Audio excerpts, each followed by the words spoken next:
Chapter 6 The Noble and Most Ancient House of Black. Mrs. Weasley followed them upstairs looking grim. I want you all to go to bed, no talking, she said as he reached the first landing. We've got a busy day tomorrow. I expect Ginny is asleep, she added to Hermione, so try not to wake her up. Asleep? Yeah, right, said Fred in an undertone after Hermione bade them good night and they were climbing to the next floor. If Ginny's not lying awake waiting for Hermione to tell her everything they said downstairs, then I'm a flobberworm. All right, Ron, Harry, said Mrs. Weasley on the second landing, pointing them into their bedroom. Off to bed with you. Night, Harry and Ron said to the twins. Sleep tight, said Fred, winking. Mrs. Weasley closed the door behind Harry with a sharp snap. The bedroom looked, if anything, even danker and gloomier than it had on first sight. The blank picture on the wall was now breathing very slowly and deeply, as though its invisible occupant was asleep. Harry put on his pajamas, took off his glasses, and climbed into his chilly bed while Ron threw owl treats up on top of the wardrobe to pacify Hedwig and Pigwidgeon, who were cluttering around and rustling their wings restlessly. We can't let them out to hunt every night, Ron explained as he pulled on his maroon pajamas. Dumbledore doesn't want too many owls swooping around the square. Thinks it'll look suspicious. Oh, yeah, I forgot. He crossed to the door and bolted it. What are you doing that for? Creature, said Ron as he turned off the light. First night I was here, he came wandering in at 3 a.m. Trust me, you don't want to wake up and find him prowling around your room. Anyway, he got into his bed, settled down under the covers, then turned to look at Harry in the darkness. Harry could see his outline by the moonlight filtering in through the grimy window. What do you reckon? Harry didn't need to ask what Ron meant. Well, they didn't tell us much we couldn't have guessed, did they? He said, thinking of all that had been said downstairs. I mean, all they really said is that the Order's trying to stop people joining Vol. There was a sharp intake of breath from Ron. De Mort, said Harry firmly. When are you going to start using his name? Sirius and Lupin do. Ron ignored this last comment. Yeah, you're right, he said. We already knew nearly everything they told us, from using the extendable ears. The only new bit was, crack. Ouch! Keep your voice down, Ron, or Mum will be up here. You two just operated on my knees. Yeah, well, it's harder in the dark. Harry saw the blurred outlines of Fred and George leaping down from Ron's bed. There was a groan of bed springs, and Harry's mattress descended a few inches as George sat down near his feet. So got there yet? Said George eagerly. The weapon Sirius mentioned? Said Harry. Let's live more like, said Fred with relish, now sitting next to Ron. We didn't hear about that on the old Extendables, did we? What do you reckon it is? Said Harry. Could be anything, said Fred. But there can't be anything worse than the Avada Kedavra curse, can there? Said Ron. What's worse than death? Maybe it's something that can kill loads of people at once, suggested George. Maybe some particularly painful way of killing people, said Ron fearfully. He's got the Cruciatus curse for causing pain, said Harry. He doesn't need anything more efficient than that. There was a pause, and Harry knew that the others, like him, were wondering what horrors his weapon could perpetrate. So who do you think's got it now? Asked George. I hope it's our side, said Ron, sounding slightly nervous. If it is, Dumbledore's probably keeping it, said Fred. Where? Said Ron quickly. Hogwarts? Bet it is, said George. That's where he hit the Sorcerer's Stone. A weapon's going to be a lot bigger than the stone, though, said Ron. Not necessarily, said Fred. Yeah, so that's no guarantee of power, said George. Look at Ginny. What do you mean? Said Harry. You've never been on the receiving end of one of her bad bogey hexes, have you? Shh, said Fred, half rising from the bed. Listen. They fell silent. Footsteps were coming up the stairs again. Mum, said George, and without further ado, there was a loud crack, and Harry felt the weight vanish from the end of his bed. A few seconds later, and they heard the floorboard creak outside their door. Mrs. Weasley was plainly listening to see whether they were talking or not. Hedwig and Pigwidgeon hooted dolefully. The floorboard creaked again, and they heard her heading upstairs to check on Fred and George. She doesn't trust us at all, you know, said Ron regretfully. Harry was sure he would not be able to fall asleep. The evening had been so packed with things to think about that he fully expected to lie awake for hours mulling it all over. He wanted to continue talking to Ron, but Mrs. Weasley was now creaking back downstairs again, and when she had gone, he distinctly heard others making their way upstairs. In fact, many legged creatures were cantering softly up and down outside the bedroom door, and Hagrid, the Care Magical Creatures teacher, was saying, Beauties, aren't they, eh, Harry? We'll be studying weapons this term. And Harry saw that the creatures had cannons for heads and were willing to face him. He ducked. The next thing he knew, he was curled in a warm ball under his bedclothes, and George's loud voice was filling the room. Mom says get up. Your breakfast is in the kitchen, and then she meets you in the drawing room. There are loads more doxies than she thought, and she's found a nest of dead puffskeins under the sofa. Half an hour later, Harry and Ron, who had dressed and breakfasted quickly, entered the drawing room, a long, high-ceilinged room on the first floor with olive green walls covered in dirty tapestries. The carpet exhaled little clouds of dust every time someone put their foot on it, and the long moss green velvet curtains were buzzing as though swarming with invisible bees. It was around these that Mrs. Weasley, Hermione, Ginny, Fred, and George were grouped, all looking rather peculiar, as they had tied cloths over their noses and mouths. Each of them was holding a large bottle of black liquid with a nozzle at the end. "Cover your faces and take a spray," Mrs. Weasley said to Harry and Ron the moment she saw them, pointed to 2 more bottles of black liquid standing on a spindle-legged table. "It's Doxicide. I've never seen an infestation this bad. What the hell's Elves been doing for the last 10 years? Hermione's face was half concealed by a tea towel, but Harry distinctly saw her throw a reproachful look at Mrs. Weasley at these words. "Creature's really old. He probably couldn't manage." "You'd be surprised what Creature can manage when he wants to, Hermione," said Sirius, who had just entered the room carrying a blood-stained bag of what appeared to be dead rats. "I've just been feeding Buckbeak," he added in reply to Harry's inquiring look. "I keep him upstairs in my mother's bedroom. Anyway, this writing desk." He dropped the bag of rats onto an armchair, then bent over to examine the locked cabinet, which, Harry now noticed for the first time, was shaking slightly. "Well, Molly, I'm pretty sure this is a boggart," said Sirius, peering through the keyhole. "Perhaps we ought to let Mad Eye have a shifty at it before we let it out. Knowing my mother, it could be something much worse." "Right you are, Sirius," said Mrs. Weasley. They were both speaking in carefully light, polite voices that told Harry quite plainly that neither had forgotten their disagreement of the night before. A loud clanging bell sounded from downstairs, followed at once by the cacophony of screams and wails that had been triggered the previous night by Tonks knocking over the umbrella stand. "I keep telling them not to ring the doorbell," said Sirius exasperatedly, hurrying back out of the room. They heard him thundering down the stairs as Mrs. Black's screeches echoed up through the house once more. "Stains of dishonor! Filthy half-breeds! Blood traitors! Children of filth!" "Close the door, please, Harry," said Mrs. Weasley. Harry took as much time as he dared to close the drawing-room door.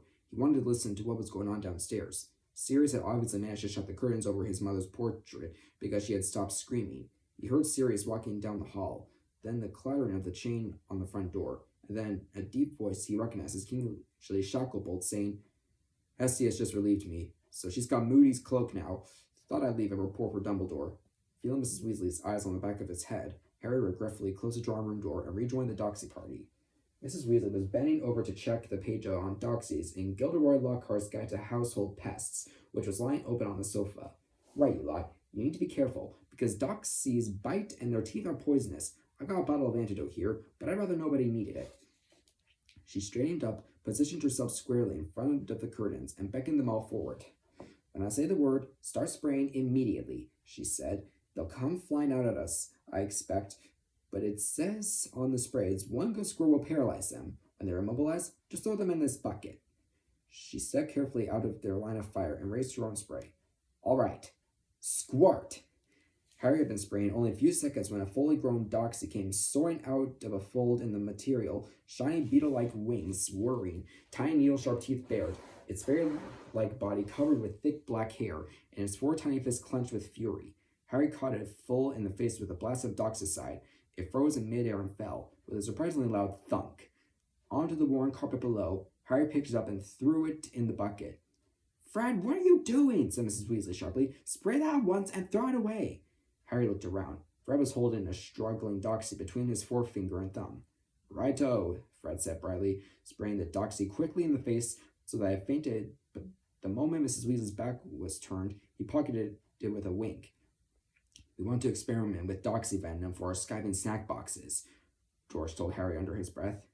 Deftly spraying 2 Doxies at once, as they soared straight for his nose, Harry moved closer to George and muttered out of the corner of his mouth, "What are skiving snack boxes?" "Ranger sweets to make you ill," George whispered, keeping a wary eye on Mrs. Weasley's back. "Not seriously ill, mind. Just ill enough to get you out of class when you feel like it. Fred and I have been developing them this summer. They're double-ended, color-coded chews. If you eat the orange half of puking pastilles, you throw up. But when you've been rushed out of the lesson for the hospital wing, you swallow the purple half, which restores you to full fitness. enabling you to pursue the leisure activity of your own choice during an hour that would otherwise have been devoted to unprofitable boredom.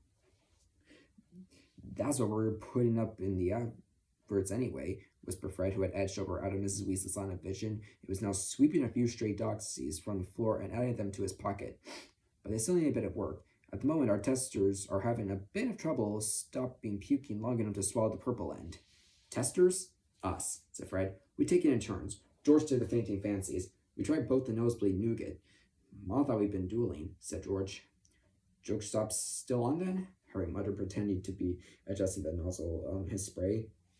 Well, we haven't had a chance to get premises yet, said Fred, dropping his voice even lower as Mrs. Weasley mopped her brow with her scarf before returning to the attack. So we're running it as a mail order service at the moment. We put advertisements in the Daily Prophet last week. All thanks to you, Mike, said George. But don't worry, Mom hasn't got a clue. She won't read the Daily Prophet anymore, 'cause of it telling lies about you and Dumbledore. Harry grinned. He had forced the Weasley twins to take the 1,000-gallon prize money he had won in the Triwizard Tournament to help them realize their ambition to open a joke shop, but he was still glad to know that his part in furthering their plans was unknown to Mrs. Weasley, who did not think that running a joke shop was a suitable career for two of her sons. The detoxing of the curtains took most of the morning. It was past midday when Mrs. Weasley finally removed her protective scarf, sank into a second armchair, and sprang up again with a cry of disgust, having sat on the back of dead rats. The curtains were no longer buzzing. They hung limp and damp from the intensive spraying. Unconscious doxies lay crammed in the bucket at the foot of them beside a bowl of their black eggs, at which Crookshanks was now sniffing, and Fred and George were shooting covetous looks. I think we'll tackle those after lunch. Mrs. Weasley pointed at the dusty glass-fronted cabinets standing on either side of the mantelpiece. They were crammed with an odd assortment of objects, a selection of rusty daggers, claws, a coiled snakeskin, a number of tarnished silver boxes inscribed with languages Harry could not understand, and, least pleasant of all, an ornate crystal bottle with a large opal set into the stopper, full of what Harry was quite sure was blood. The clanging doorbell rang again. Everyone looked at Mrs. Weasley. Stay here, she said firmly, snatching up the bag of rats as Mrs. Black screeches started up again from down below. I'll bring up some sandwiches. She left the room, closing the door carefully behind her. At once, everyone dashed over to the window to look down onto the doorstep. They could see the top of an unkempt, gingerly head and a stack of precariously balanced cauldrons. Mundungus, said Hermione. What's he brought all those cauldrons for? I'm probably looking for a safe place to keep them, said Harry. Isn't that what he was doing the night he was supposed to be tailing me? Picking up dodgy cauldrons? Yeah, you're right, said Fred as the front door opened. Mundungus heaved his cauldrons through and it disappeared from view. Blimey, Mom won't like that. He and George crossed to the door and stood beside it, listening intently. Mrs. Black's screaming had stopped again. Mundungus is talking to Sirius and Kingsley, Fred muttered, frowning with concentration. Can't hear properly. Do you reckon we can risk the extendable ears? Might be worth it, said George. I could sneak upstairs and get a pair. But at that precise moment, there was an explosion of sound from downstairs that rendered extendable ears quite unnecessary. All of them could hear exactly what Mrs. Weasley was shouting at the top of her voice. We are not running a hideout for stolen goods! I love hearing Mom shouting at someone else, said Fred with a satisfied smile on his face as he opened the door an inch or so to allow Mrs. Weasley's voice to permeate the room better. It makes such a nice change. Completely irresponsible, as if we haven't got enough to worry about without you dragging stolen cauldrons into the house. The idiots are letting her get into her stride, said George, shaking his head. You've got to head her off early, otherwise she builds up a head of steam and goes on for hours. And she's been dying to have a go at Mundungus ever since he sneaked off when he was supposed to be following you, Harry. And there goes Sirius's mom again. Mrs. Weasley's voice was lost amid fresh shrieks and screams from the portraits in the hall. George made to shut the door to drown the noise, but before he could do so, a house elf edged into the room. Except for the filthy rag tied like a loincloth around its middle, it was completely naked. It looked very old. Its skin seemed to be several times too big for it, and though it was bald like all house elves, there was a quantity of white hair growing out of its large bat-like ears. Its eyes were bloodshot and watery gray, and its fleshy nose was large and rather snout-like. The elf took absolutely no notice of Harry and the rest, acting as though it could not see them. It shuffled hunchbacked, slowly and doggedly, toward the far end of the room, muttering under its breath, all the while in a hoarse, deep voice like a bullfrog's. Smells like a drain and a criminal to boot, but she's no better. Nasty old blood traitor with her brats messing up my mistress's house. Oh, my poor mistress. If she knew the scum they've let in her house. What would she say to old Creature? Oh, the shame of it. Mudbloods and werewolves and traitors and thieves. Poor old Creature. What can he do? Hello, Creature, said Fred very loudly, closing the door with a snap. The house all froze in its tracks, stopped muttering, and then gave a very pronounced and very unconvincing start of surprise. Creature did not see young master, he said, turning round and bowing to Fred. Still facing the carpet, he added perfectly audibly, Nasty little brat of a blood traitor it is. Sorry, said George, didn't catch that last bit. Creature said nothing, said the elf with a second bow to George, adding in a clear undertone, and there's its twin, unnatural little beasts they are. Harry didn't know whether to laugh or not. The elf straightened up, eyeing them all very malevolently, and apparently convinced that they could not hear him as he continued to mutter, and there's the mudblood standing there bold as brass. Oh, if my mistress knew, oh, how she'd cry. And there's a new boy. Creature doesn't know his name. What is he doing here? Creature doesn't know. This is Harry, Creature, said Hermione tentatively. Harry Potter. Creature's pale eyes widened, and he muttered faster and more fiercely than ever. The mudblood is talking to Creature as though she is my friend. If Creature's mistress saw him in such company, oh, what would she say? Don't call her a mudblood, said Ron and Ginny together very angrily. It doesn't matter, Hermione whispered. He's not in his right mind. He doesn't know what he's... Don't kid yourself, Hermione. He knows exactly what he's saying, said Fred, eyeing Creature with great dislike. Creature was still muttering, his eyes on Harry. Is it true? Is it Harry Potter? Creature can see the scar. It must be true. That's that boy who stopped the Dark Lord. Creature wonders how he did it.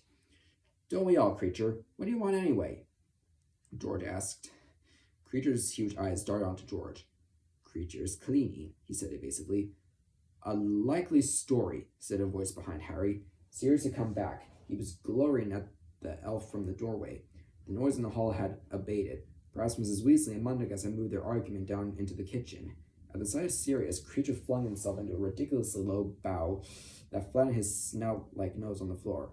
Stand up straight, said Sirius impatiently. Now what are you up to? Creature is cleaning. Creature lives to serve the noble House of Black, and it's getting blacker every day. It's filthy, said Sirius. Master always liked his little joke, said Creature, bowing again, and continuing in an undertone. Master was a nasty, ungrateful swine who broke his mother's heart. My mother didn't have a heart, Creature, Sirius snapped. She kept herself alive out of pure spite. Creature bowed again and said, Whatever Master says. Then muttered fiercely, Master's not fit to wipe slime from his mother's boots. Oh, my poor mistress, what would she say if she saw Creature serving him? How she hated him. What a disappointment he was. I asked you what you were up to, said Sirius coldly. Every time you show up pretending to be cleaning, you sneak something off to your room so we can't throw it out. Creature would never move anything from its proper place in Master's house, said the elf, then muttered very fast. Mistress would never forgive Creature if the tapestry was thrown out. 7 centuries it's been in the family. Creature must save it. Creature will not let Master and the blood traitors and the brats destroy it. I thought it might be that, said Sirius, casting a disdainful look at the opposite wall. She'll have put another permanent sticking charm on the back of it, I don't doubt, but if I can get rid of it, I certainly will. Now go away, Creature. It seemed that Creature did not dare disobey a direct order. Nevertheless, the look he gave Sirius as he shuffled out past him was redolent and of deepest loathing, and he muttered all the way out of the room. Comes back from Azkaban, ordering Creature around. Oh, my poor mistress. What would she say if she saw the house now? Scum living in it, her treasures thrown out. She swore he was no son of hers, and he's back. They say he's a murderer, too.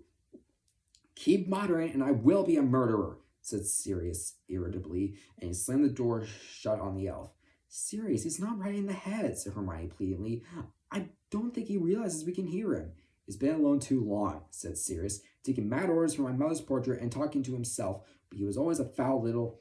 If you just set him free, said Hermione hopefully. Maybe we can't set him free. He knows too much about the order, said Sirius curtly. And anyway, the shock will kill him. You suggest to him that he leaves his house, see how he takes it. Sirius walked out of the room, where the tapestry Creature had been trying to protect hung the length of the wall. Harry and the others followed. The tapestry looked immensely old. It was folded and looked as though Doxius had gnawed it in places. Nevertheless, the golden thread with which it was embroidered still gleamed brightly enough to show them sprawling family tree dating back, as far as Harry could tell, to the Middle Ages.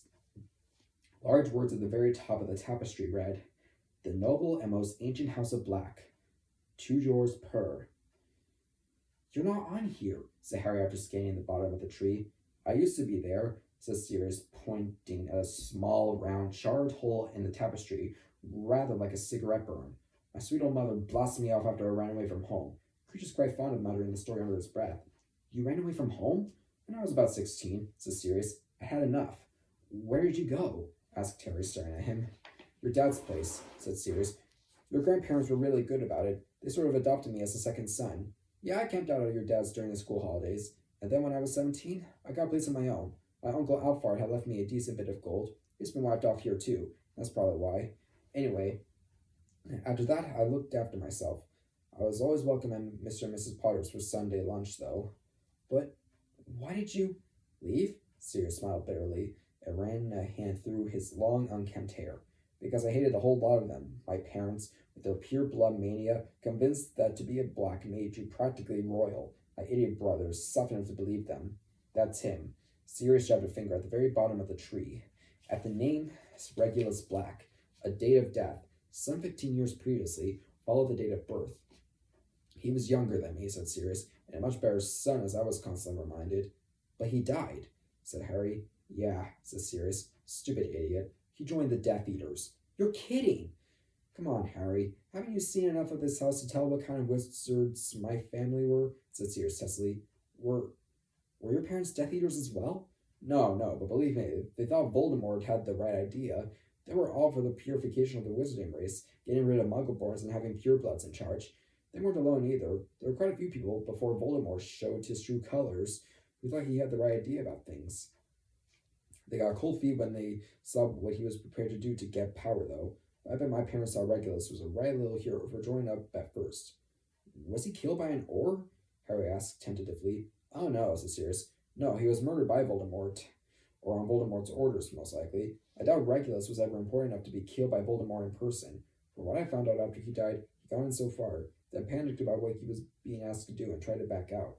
Well, you don't just hand in your resignation to Voldemort. It's a lifetime of service or death." "Lunch," said Mrs. Weasley's voice. She was holding her wand high in front of her, balancing a huge tray loaded with sandwiches and cake on its tip. She was very red in the face and still looked angry. The elves moved over to her, eager for some food, but Harry remained with Sirius, who had been closer to the tapestry. "I haven't looked at this for years. There's Phineas Nigellus, my great-great-grandfather, see? Least popular headmaster Hogwarts ever had. And Araminta Melliflua, cousin of my mother's, tried to force through a ministry bill to make Muggle hunting legal. And dear Aunt Elladora, she started the family tradition of beheading house elves when they got too old to carry tea trays. Of course, any time the family produced someone halfway decent, they were disowned." "I see Tonks isn't on here. Maybe that's why Creature won't take orders from her. He's supposed to do whatever anyone in the family asks him." "You and Tonks are related?" Harry asked, surprised. "Oh, yeah. Her mother, Andromeda, was my favorite cousin," said Sirius, examining the tapestry carefully. "No, Andromeda's not on here either. Look." He pointed to another small round burn mark between two names, Bellatrix and Narcissa. "Andromeda's sisters are still here because they made lovely, respectable pureblood marriages, but Andromeda married a Muggleborn, Ted Tonks, so—" Sirius minded blasting the tapestry with a wand and laughed sourly. Harry, however, did not laugh. He was too busy staring at the names to the right of Andromeda's burn mark. A double line of gold embroidery linked Narcissa Black with Lucius Malfoy, and a single vertical gold line from their names led to the name Draco. "You're related to the Malfoys!" "The pureblood families are all interrelated," said Sirius.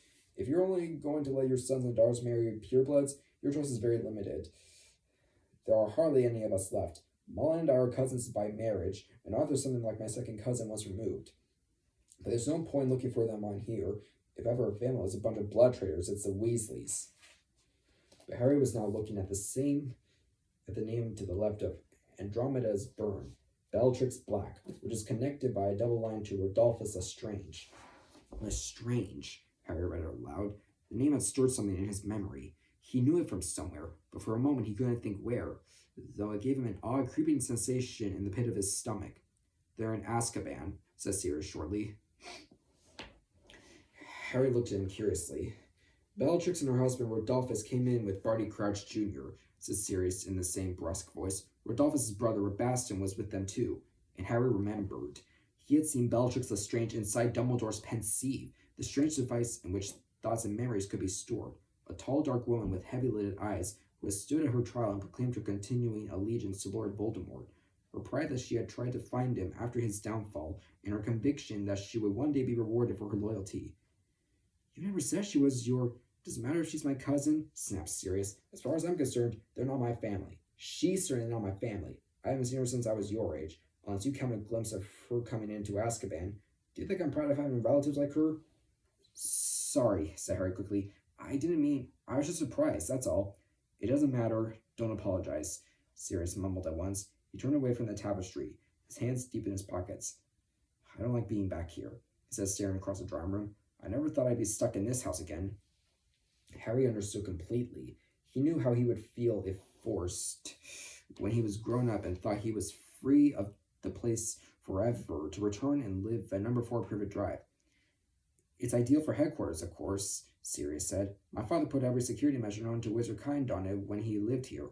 It's unplottable, so muggles could never come and call, as if they'd have wanted to, and now Dumbledore's out of his protection. You'd be hard to put to find a safer house anywhere. Dumbledore's secret keeper for the Order, you know. Nobody can find headquarters unless he tells them personally where it is. That note Moody showed you last night, that was from Dumbledore. Sirius gave a short bark-like laugh. If my parents could see the use it was being put to now, well, my mother's portrait should give you some idea. He scowled for a moment, then sighed. I wouldn't mind if I could just get out occasionally and do something useful. I've asked Dumbledore whether I can escort you to your hearing, as Snuffles, obviously, so I could give you a bit of moral support. What do you think? Harry felt as though his stomach had sunk through the dusty carpet. He had not thought about the hearing once since dinner the previous evening. In the excitement of being back with the people he liked best, of hearing everything that was going on, it had completely flown in his mind. At Sirius's words, however, the crushing sense of dread returned to him. He stared at Hermione and the Weasleys, all tucking into their sandwiches, and thought how he would feel if they went back to Hogwarts without him.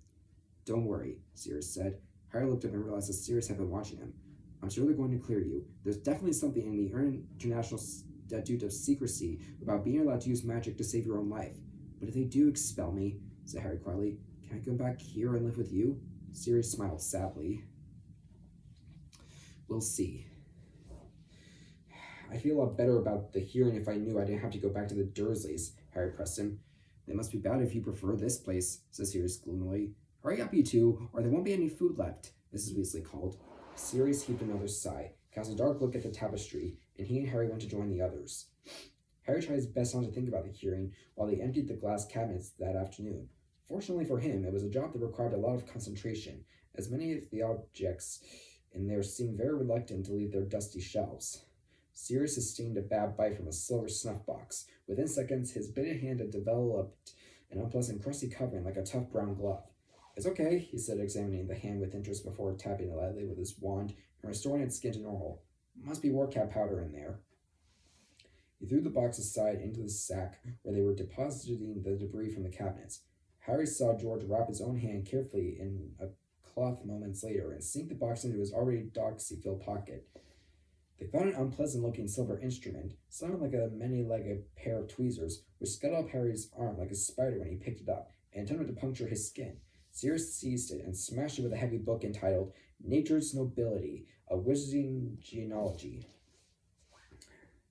There was a musical box that emitted a faintly sinister tinkling tune when wound, and they all found themselves becoming curiously weak and sleepy until Ginny had the sense to slam the lid shut. Also, a heavy locket that none of them could open, a number of ancient seals, and, in a dusty box, an Order of Merlin First Class that had been rewarded to Sirius's grandfather for services to the ministry. It means he gave them a load of gold, said Sirius contemptuously, throwing the metal into his rubbish sack. Several times, creatures sidled into the room and attempted to smuggle things away under his loincloth, muttering horrible curses every time they caught him at it. When Sirius wrested a large golden ring bearing the black crest from his grip, Creature actually burst into furious tears and left the room, sobbing under his breath and calling Sirius names Harry had never heard before. It was my father's, said Sirius, throwing the ring into the sack. Creature wasn't quite as devoted to him as to my mother, but I still caught him snug in a pair of my father's old trousers last week. Mrs. Weasley kept them all working very hard over the next few days. The drawing room took 3 days to decontaminate. Finally, the only undesirable things left in it were the tapestry of the Black family tree, which resisted all their attempts to remove it from the wall, and the rattling writing desk. Moody had not dropped by headquarters yet, so they could not be sure what was inside it. They moved from the drawing room to a dining room on the ground floor, where they found spiders large as saucers lurking in the dresser. Ron left the room hurriedly to make a cup of tea and did not return for an hour and a half. The china, which bore the Black Crescent motto, was all thrown unceremoniously into a sack by Sirius, and the same fate met a set of old photographs in tarnished silver frames, all of whose occupants squealed shrilly as the glass covering them smashed. Snamer referred to their house as cleaning, but in Harry's opinion, they were really waging war on the house, which was putting up a very good fight, aided and abetted by Creature. The house elf kept appearing wherever they were congregated, his muttering becoming more and more offensive as he attempted to remove anything he could from the rubbish sacks. Sirius went as far as to threaten him with clothes, but Creature fixed him with a watery stare and said, "Master, do as Master wishes," before turning away and muttering very loudly, "But Master will not turn Creature away, no, because Creature knows what they are up to. Oh yes, he is plotting against the Dark Lord, yes, with these mudbloods and traitors and scum." At which Sirius, ignoring Hermione's protests, seized Creature by the back of his loincloth and threw him bodily from the room. The doorbell rang several times a day, which was the cue for Sirius's mother to start shrieking again, and for Harry and the others to attempt to eavesdrop on the visitor. Though they gleaned very little from the brief glimpses and snatches of conversation, they were able to sneak before Mrs. Weasley recalled them to their tasks. Snape flitted in and out of the house several times more, though to Harry's relief, they never came face to face. They also caught sight of his Transfiguration teacher, Professor McGonagall, looking very odd in a muggle dress and coat, though she also seemed too busy to linger. Sometimes, however, the visitors stayed to help. Tonks joined them for a memorable afternoon in which they found a murderous old ghoul lurking in an upstairs toilet, and Lupin, who was staying in the house with Sirius, but who left for long periods to do mysterious work for the Order, helped them repair a grandfather clock that had developed the unpleasant habit of shooting heavy bolts at passerby. Bundagus redeemed himself sadly in Mrs. Weasley's eyes by rescuing Ron from an ancient set of purple robes that had tried to strangle him when he removed them from their wardrobe. Despite the fact that he was still sleeping badly, still having dreams about corridors and locked doors that made his scar prickle, Harry was managing to have fun for the first time all summer. As long as he was busy, he was happy. When the action abated, however, whenever he dropped his guard or lay exhausted in bed watching blurred shadows move across the ceiling, the thought of the looming ministry hearing returned to him. Fear jabbed at his insides like needles as he wondered what was going to happen to him if he was expelled. The idea was so terrible that he did not dare to voice it aloud.